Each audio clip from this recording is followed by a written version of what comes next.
Hello guys, and welcome back to the channel. In today's video I'll be previewing St Kilda's massive clash, or Richmond's massive clash, with St Kilda on Friday night. Now this will be played at Metricon. It's pretty exciting for both teams. Now I am a St Kilda supporter, so I'm going to try and keep it somewhat on the fence, but we'll see how we go. Now if you want this t-shirt, it's very nice, isn't it? Oh, look at that. I designed it. There's a link in the description for all of your merchandise needs. That was disgusting. Let's move on. So, if you haven't watched these previews before, I'm going to be going through what happened in their home and away fixture, and then I'm going to go through how each team can win. So, we're going to start off with the round 4 clash between these two. It was at Marvel. It was ages ago. St Kilda ran out 26-point winners, 15-3-93 to 10-7-67. And the Saints forwards ran wild. Butler kicked 3, Membry 3, Loney and Kent with 2 each. And they looked unstoppable. They had a lot of run, a lot of carry, and a lot of influence on the game.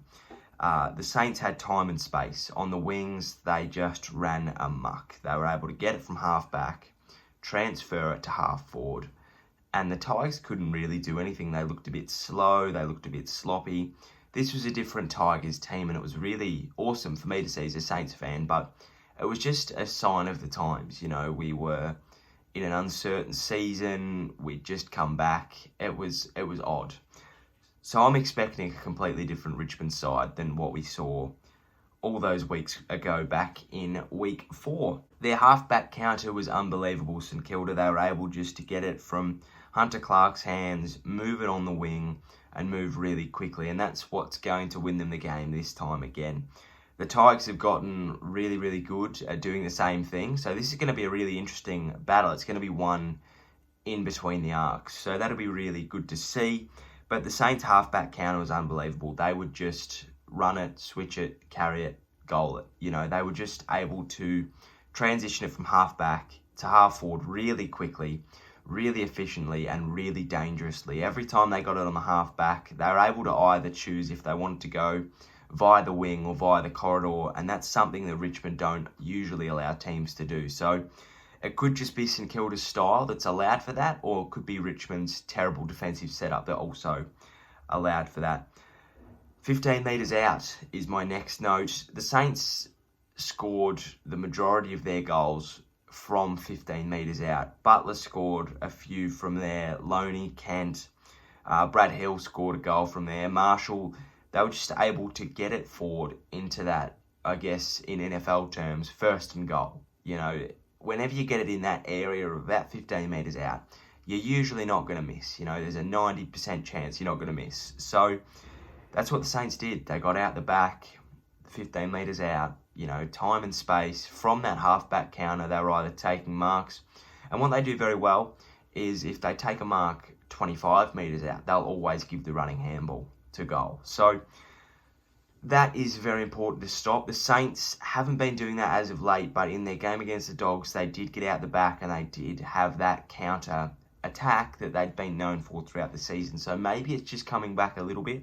The Tigers will need to be onto that on Friday night. My last note here, back in round 4, is the Saints got the jump. I think they scored 4 of the first 5. Yeah, correct. The Tigers scored 1 within about 10 seconds and the Saints scored the next 4. So they got the jump. Against Richmond, you're never ever going to chase them down and win from behind. If you get the jump, you're a much better chance of winning. So the Saints got the jump. They'll need to do it again. Brisbane got the jump. The proof is in the pudding there, and the writing's on the wall. If the Saints want to win, they've got to get the jump, and they've got to start quick and fast.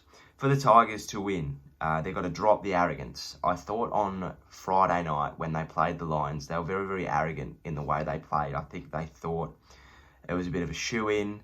Dion Prestia come out and said they were distracted. They need to be better. They need to be better, and that's a mental thing. Physically, they were fine. You know, whenever they were dangerous going forward, they got a goal. You know, whenever they looked like they were going to turn it on, they did.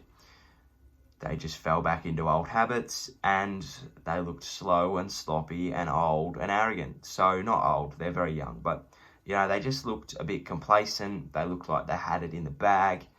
And they didn't. They need to drop that going forward because they're not going to win a premiership. Brisbane have got the jump on them already. Port Adelaide have got the jump on them already. Collingwood had a draw. I know that was ages ago, but Collingwood have got a lot of belief going forward. And St Kilda have got a lot of belief as well. Now, they need to also capitalise on the Saints' losses. They're looking at potentially 3 out as a minimum, 2 out as a minimum, I'm going to say. Carlisle and Ryder have gone back to the Victorian hub. They're gone home. And Long could be out with suspension. So there's 3 that they've got to bring in. And the Saints haven't had very much turnover this year. So I'm going to get into that further on. But they need to capitalise on that. The Saints are going to be down a ruckman for the first time in ages. Plus 2 of their best defenders. You know, a key position player in Ryder. Carlisle. And a solid certain starter in Ben Long. You know, he brings a lot to that team, Ben Long. He brings a hardness, he brings a ferociousness, he brings a toughness that they will not be having. And I don't think that that toughness is replaceable. You know, they've either got Robertson, Webster or Savage to bring in. All great players, all completely different to the way that Ben Long plays the game. Be ruthless. They need to. The Saints are a little bit undermanned. I'm going to say very undermanned. They need to be ruthless. They need to get the jump. They need to put the foot down on the throat and they need to go. You know, they cannot afford to let the Saints back into the game, because if you give them an inch, they're going to take a mile. You give them an opportunity on the half-back flank, they're going to hurt you.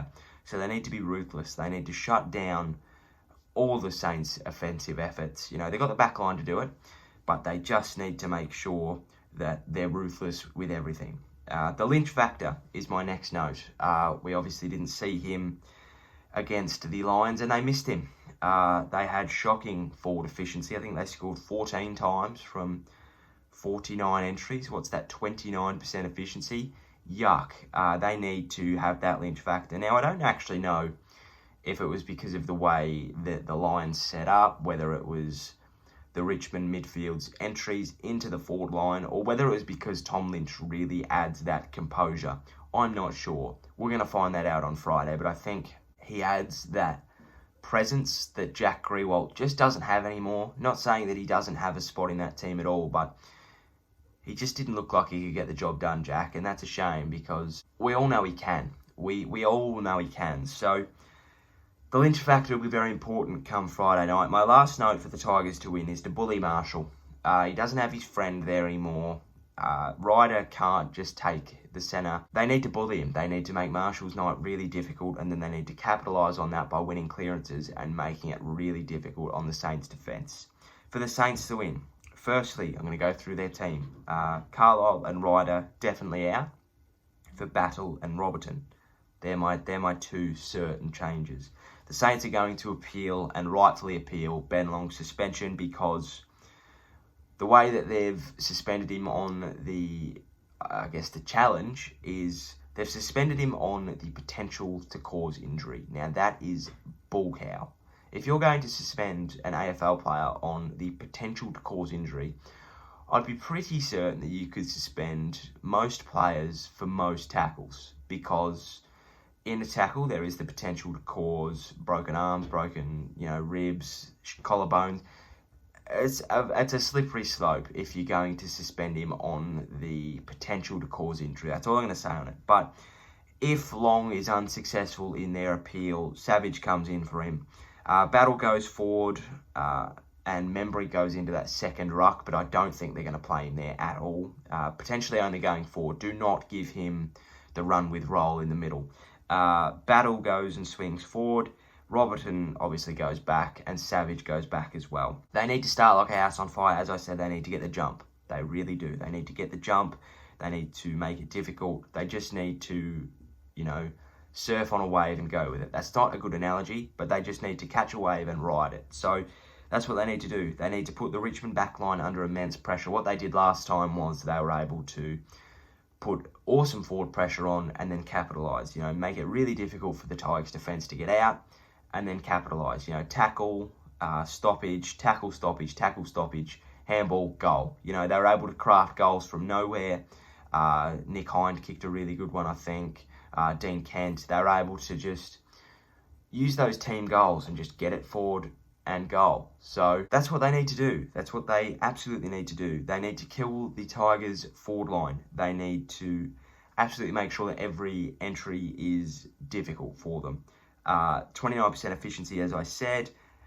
It's not good. so they need to make sure that they put the Tigers' forward line under immense pressure, get every entry out and rebound off halfback. Joe the Goose and rebound hard and fast from halfback, as I said. The Saints are their best, play their best footy when they get out the back. They look clean, they look classy, they look aggressive, they look attractive. They need to do that more. Joe the Goose means getting out the back, and that's what they do so often. And that is started by rebounding hard and fast off halfback. The Lynch factor, they're going to be looking for him, so they need to take his head off. Both in a figurative and literal way. I think that most people that aren't Richmond supporters would like that. So they need to make sure that he's taken out of the game. Take every opportunity going forward, both tall and small. They're going to be hard to come by, especially with Ryder out, and that effectively takes Marshall out of the forward conversation. They need to make it difficult. So they need to take every opportunity going forward. King, Membry, Marshall, if he's able to, they need to make it count. Battle as well.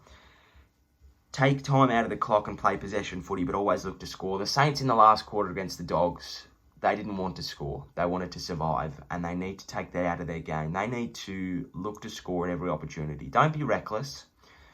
Play possession footy. Take time out of the clock, but always be looking to score, because even if you can lock it in your forward half for 5 minutes, it's 5 minutes that you're not having to worry about Richmond scoring on the counter.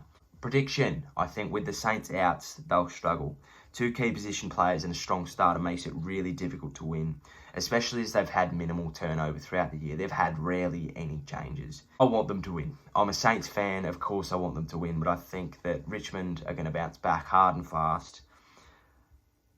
And good teams shouldn't let either what's happened during the week or the week before faze them. And I think Richmond are just going to be brushing themselves off and move forward. And I think the Saints need to do that as well to give themselves the best shot at winning. I really want the Saints to win, but I won't be surprised if the Tigers give us a bath. Thank you for watching. If you enjoyed, please give us a like and a subscribe down below. I hope you enjoyed today's video. Collingwood and Geelong preview coming tomorrow. Thank you for watching. Take care, stay safe, cheerio, sayonara, and goodbye.